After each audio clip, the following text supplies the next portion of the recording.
Good afternoon in India and a very, very good morning in UK, London, Europe.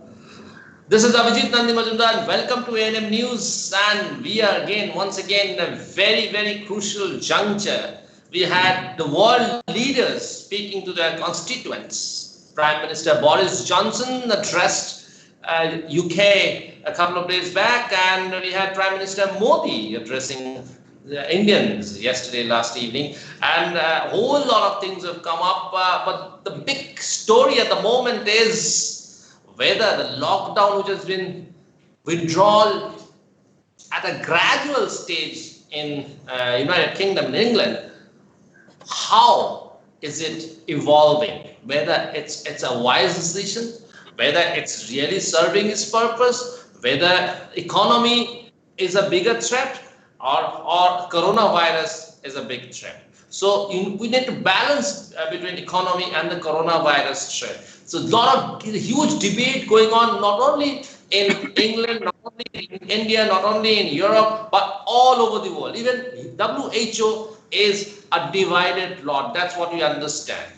We have with us a very, very experienced political leader, Mr. Virendra Sharma, Labour Party leader from UK, and he's the one who's going to talk. We are going to talk to him to know his perspective on the scenario that exists in England at the moment after the certain withdrawal of the lockdown. Welcome to ANM News, Mr. Sharma. Good morning. It's nice to talk to you. Same here, Mr. Sharma. Now, first, getting to the point, Wednesday, today is the first official working day in Great Britain. How is it developing? It is causing confusion, lot of problems in the system, and also dividing the communities, working communities I'm talking about, not on the racial grounds, but the communities in the different fields, dividing them, dividing the families, creating lot of confusion in the society, and that is what is happening this morning. People not deciding where to go, when to go, lot of problems on the transport, on the roads. So it's the whole thing is in a confusion, and the people are not sure what to do. They are looking at all different sources. They're going around asking people, what should I do? Where do I stand? What is my position? Does it apply to me or not to me? Does it apply to my family, to my children, or to my husband? So people are not sure with this vague, uncertain, confused statement by the Prime Minister. So, here we wanted to know, Mr. Sharma, is that you had posed a lot of questions to the Prime Minister during his address. I mean, he last time when we spoke, you said the Prime Minister is going to address the House of Commons and the House of Lords, and the Labour's Party has a lot of questions to ask them. There are a lot of gaps in between, and you had posed a lot of questions to him. So, did the Prime Minister be able to answer those questions? Were you satisfied with the answers of the Prime Minister? No, after 2 days, if I'm using the same, that it is the confused, uncertain, very vague statement, so it means that I'm not satisfied with the Prime Minister's approach to handle this issue. As I said a few days ago, and I have raised through my leader, the many questions on these points, which I have raised earlier on, to say that how people can adjust their today life overnight. It's not a water tap that you switch on, you switch off. It's not that. It is actually, you have to plan it. I give you one example. If you are asking a person who is a carpenter that you go, make sure you reach to your workplace 8 o'clock in the morning. But my advice to you is don't use the public transport or use the bike. in 2 days, you are telling that person who in the last 3 to 4 weeks is indoors, not on the road, have no work ethics on that side, and then you are telling him to change your pattern. So it's difficult to adjust. That's why I said on last time we met that he need to give 2 to 3 weeks time, people to adjust, the employer to adjust, and the worker to adjust with the children, with other arrangements, how to get to the work. So I think that it is still very confusing. That's why today's, if you look at underground, you look at the roads, people are on the in the trains having no social distance, which he advocated that you have to have 2 meters. But then you also say it is your common sense. You see it that, but what is the common sense? How you define common sense? How you going to tell somebody on the train to make sure that you are 2 meters away or not 2 meters away? Has somebody has put the mask on or not? Has somebody got the gloves on or not? Is there any mischievous person on the one mischievous person can spread this virus by spitting, by any other touchings. So it means that you have to be, which he said, vigilant. But how can you be vigilant? So the statement and the whole system is confused. As I said, that everybody is divided. WHO is divided, political system is divided, local authorities are divided, scientists and the researchers are divided, advisors are advisors. Somebody saying it is a wrong decision, the other person in that the same capacity, same caliber, saying no, it's okay, you need to take it. Is it the decision taken on economic benefits?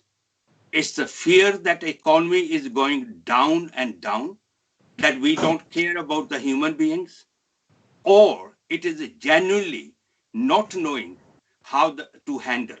So that's the failure on the both sides of the government, where the people has cooperated fully and still cooperating with them. That's why a lot of people gone out to work, listening to the government, because they think that as good citizens, we have a duty to do that.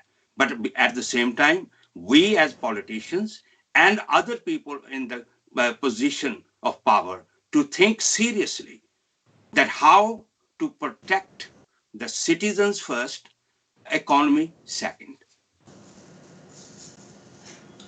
Absolutely. But here I want to ask you one question, is that what is the economic bailout package? Did Prime Minister announce any economic bailout package? And B, what is your alternate economic bailout package? What is the line that you are propagating to put the economy back on track? What yesterday the Chancellor have said, he has allocated extra resources, extended the time when people can sit at home, get 80% of the salary or 60% of the salary, depends how he is going to handle. So it is a pressure on that. So how are you going to handle it? First, you need to protect your citizens. Make sure those resources you need, PPEs and others, available to them. Make sure the transport and the people on the frontline staff is protected. Then the workers are protected. You have to give the employer the opportunity to accommodate that change. You are not giving, at present, you are not giving employers to adjust it, accommodate it, and to find the ways how to bring the changes at the workplace. How are you going to help those people who are working from home? How you are going to, on one side, you're saying the children can go to the school, right? But then at the same time, you're saying that teachers don't need the PPE. Why the teachers are not going to spread that? There's one teacher having that virus can spread it. So if you are not sure, you're giving the options to people and then giving them the opportunity to decide themselves. That common sense element we will not use. We will say, we provide you all the resources you need. But if you have to borrow the money, you have to borrow the money. This is not the time to see. I'm not saying just go and borrow the money from everywhere, but I'm saying that you need to put the system in place. Guidelines are such, and give the time. Let those employees to work together with the system to achieve that. At present, the Prime Minister and the ministers are just following what the Prime Minister is saying. They are not questioning the Prime Minister. They are not saying that, yes, there's some reservations. The honest politician and the people who hold the power need to have that confidence and the courage to question their masters, to say, this is not working. We have seen it, that it is not working. But we have to work. At the same time, I'm saying that if this is the government policy, what is the best in it, how we make a good use of it, and also helping the people who are vulnerable, the people who are forced to go to work, the people who need the financial support, who need the professional support. We need to provide that, and we need to work with the government. I said it in the past, and I repeat it. Everybody knows that we need to work. This is not one political problem. It is a national problem. And all the political parties need to work together and make sure the Prime Minister listens to the opposition and other opinion formers before he takes any steps. He is not listening. He is taking steps what he thinks is right, rather than he is considering consultations and then consider the opinion of the public. That is where the government is failing. But at the same time, I'm saying we need to cooperate with the government, work with the system to make sure that we get the maximum out of it for the benefit of the communities, for the individuals, for the society, and the future economy in UK and global. So what you mean to say that the ruling party needs to work hand in hand with the opposition, consult them, and not hasten it. Take it every day as it comes, slowly and slowly take forward the process. Otherwise, it's going to end in another disaster. That is what you are saying, isn't it, Mr. Sharma? Yeah, I'm saying that it's not local crisis.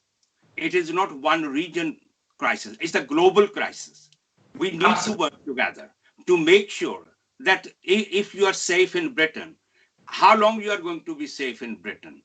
We are not going to say that there's no people coming from outside. So we need to work globally, but first we need to work locally here with all political parties, leadership, along with the professionals, and also the opinion formers.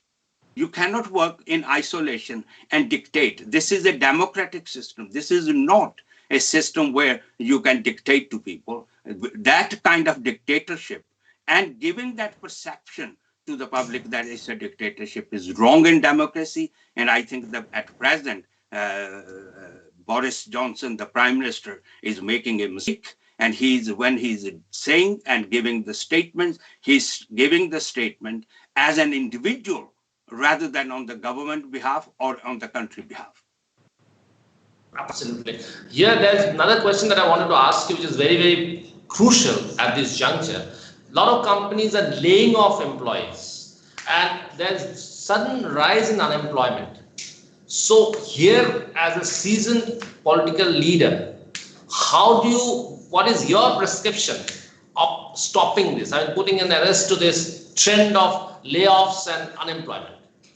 I have written to the British Airways, I have written to the big employers, and I have written to the local employers to say this is not the right time to do the layoffs. That's where the government need to come, the chancellor need to come and provide the financial assistance through the employers so that they don't lose. Because if you want to rebuild the economy, which we are losing at the moment, you need the skilled workforce. Once you got rid of the workforce, then when right time comes, you will be looking for the same people to work for you. It's a time the government, the employers associations need to work together. Government need to give the support to those people so that they can keep the employees. Remember, this is a very stressful environment. It's not comfortable environment.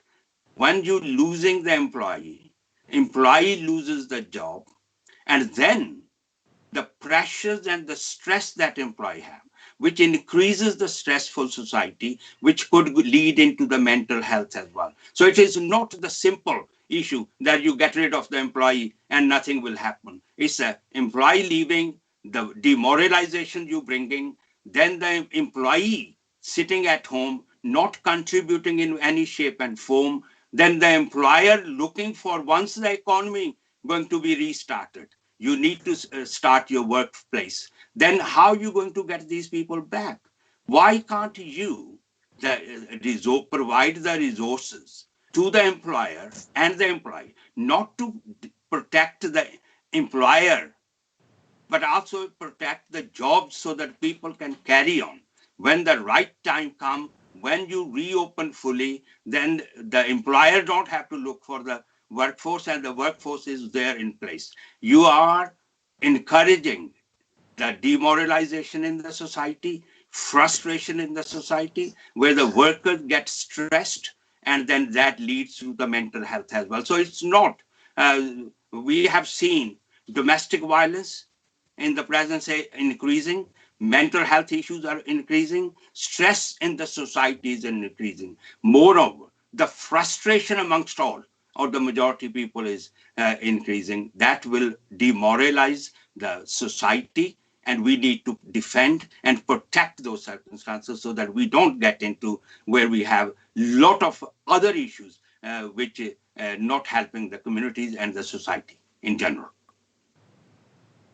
Absolutely, Mr. Sharma, you've touched the right chord. The government needs to protect the employer and the employee both, because when they reopen, it's not that everybody should have their backbone intact, and it's the support required absolutely is necessary. Otherwise, neither can move forward. And it's very important that at that point of time, when it fully reopens, the employer has the right amount of employees that he requires to run his company. This is an absolutely correct chord that you have touched at the moment. A little out of context, but by popular demand, I've been asked to ask this question. This is a feedback that I've received, and I've been told to ask this question to you. English Premier League is a very popular league all over the world, and it's watched all over the world. They are like cult figures, the players. Now EPL is in a suspended animation at the moment. So the British government gets a lot of money from the EPL. That's what we have been told. So when do you see reactivity, reopening of the Premier League? I think that this is, again, there's no clear message. We don't know yet. That's where we need to work together to make sure that communities and the society in general, I'm not taking one group or the other group, the whole society need to be confident. They need to be confident to fight against this virus. They need to be confident that everybody is safe. Once it is all clear, all the resources are made available. All the research and the scientific know-how advises you that this is now the clear environment or safe environment, we should start it. And I don't think that this is the right time at the moment that in the whole world, not only in the UK, the whole world, we have not seen that anybody coming and say we have no death there's no influence of this virus in my area, in my country. So that's where we need to work together to make sure the whole environment is safe, where we can reopen the society, and we also have that leisure and other professional activities going on so that we have a better future, safe future, and so that we can work together. Now, one thing I must say here, that we are not now alone. Nobody can say, I can work in isolation. It's a global issues. We need to work globally. The economy at this stage has to work together. A situation you can't say, look, we will work in the Wales or Scotland or in England. We have to work globally. We need to work with India. We have to work with all other big economies in the world so that we can serve the small communities, small countries, and help them to protect themselves and also to have the clean and safe environment. Clean and safe environment is the call of the hour. We just wanted to know what is the stand of the Wales and the Scotland in this regard. Are they is this the Boris Johnson formula working for both of them?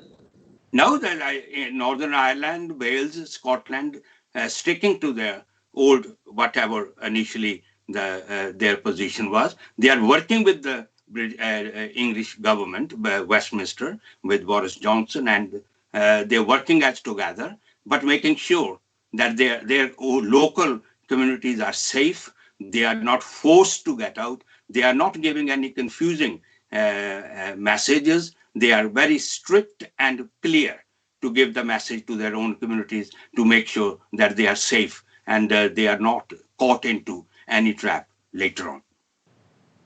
Absolutely. Safety first is the one that you are promoting. Safety first, of course, is top priority at the moment. Thank you. Thanks a lot. Thank you for your time, Mr. Sharma. And it's been a very exalting experience talking to you and getting to know the latest as it happens, as it unfurls in British politics. And everyone is looking up to England and the way you move forward, UK as it move forward, so that the world might see some reaction coming from there. Thanks a lot. Thank you very much. We will keep coming to you and disturbing you more often. No, thank you very much. Thank you very much, and look forward to working with you in the future as well. Thank you. Thanks a lot. Thank you.